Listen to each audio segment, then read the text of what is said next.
Bismillahirrohmanirrohim. Assalamualaikum warahmatullahi wabarakatuh. Perkenalkan, nama saya Natasya, asal saya dari Pandeglang, Banten, dengan NIM 22141047, jurusan Ekonomi Syariah, Fakultas Ekonomi dan Bisnis Islam, semester 1, Universitas Islam Negeri Sultan Maulana Hasanuddin, Banten.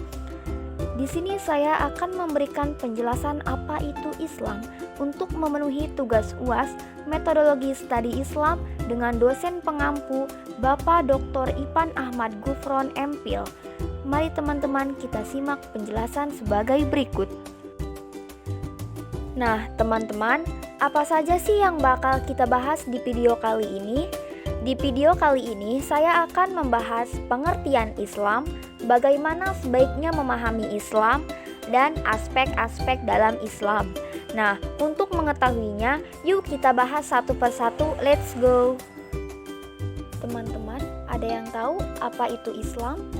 Nah, Islam merupakan salah satu agama terbesar yang tersebar di seluruh dunia saat ini. Agama Islam juga menjadi satu-satunya agama yang diridhoi oleh Allah Subhanahu wa Ta'ala.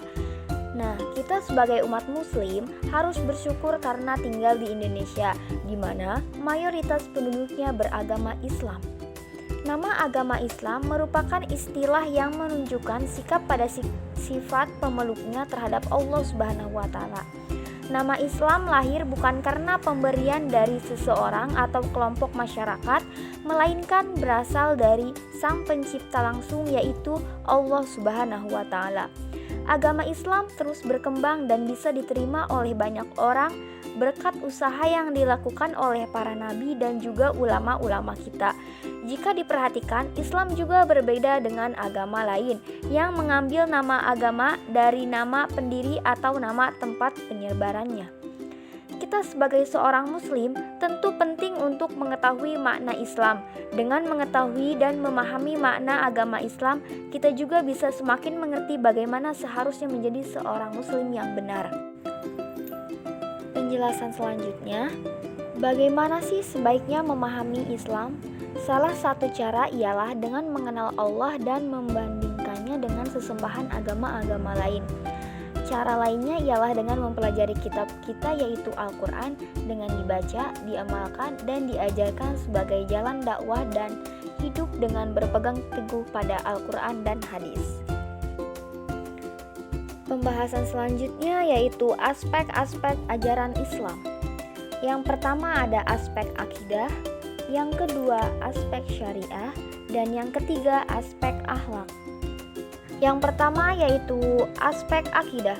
Ada yang tahu apa itu aspek akidah? Nah, akidah adalah sesuatu yang dianut oleh manusia. Akidah atau kepercayaan itu adalah sesuatu hal yang pertama-tama yang diserahkan oleh Rasulullah dan yang dituntutnya dari manusia untuk dipercayai dalam tahapan pertama daripada tahapan-tahapan dakwah Islamiyah yang merupakan pada seruan setiap Rasul yang diutus oleh Allah Subhanahu wa Ta'ala. Akidah secara etimologi berarti ikatan atau sangkutan, dan secara terminologi berarti keyakinan hidup. Adapun yang kedua yaitu aspek syariah. Syariat adalah peraturan-peraturan yang diciptakan Allah atau yang diciptakan pokok-pokoknya di dalam berhubungan dengan Tuhannya, dengan saudara sesama muslim, dengan saudara sesama manusia, dengan alam, dan hubungannya dengan kehidupan. Syariah pada asalnya bermakna jalan yang lempeng. Pengertian syariah sering dipakai di kalangan para ahli hukum ialah hukum-hukum yang diciptakan oleh Allah Subhanahu wa Ta'ala untuk segala hambanya agar mereka itu mengamalkannya untuk kebahagiaan dunia dan akhirat.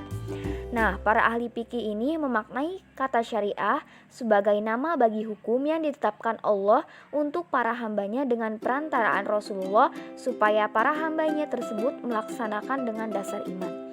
Syariah berasal dari wahyu Allah yang dituangkan dalam Al-Quran dan hadis. Yang ketiga yaitu aspek akhlak. Akhlak ialah suatu gejala kejiwaan yang sudah meresap dalam jiwa, yang daripadanya timbul perbuatan dengan mudah tanpa mempergunakan pertimbangan terlebih dahulu. Apabila yang timbul daripadanya adalah perbuatan-perbuatan baik, maka disebut akhlak yang baik. Sebaliknya, apabila yang timbul daripadanya adalah perbuatan yang jelek, maka dinamakan akhlak yang buruk. Dalam menjalankannya, sebaiknya berpedoman kepada Al-Quran dan hadis. Akhlak juga terbagi menjadi dua, yakni akhlak terpuji dan akhlak tercela.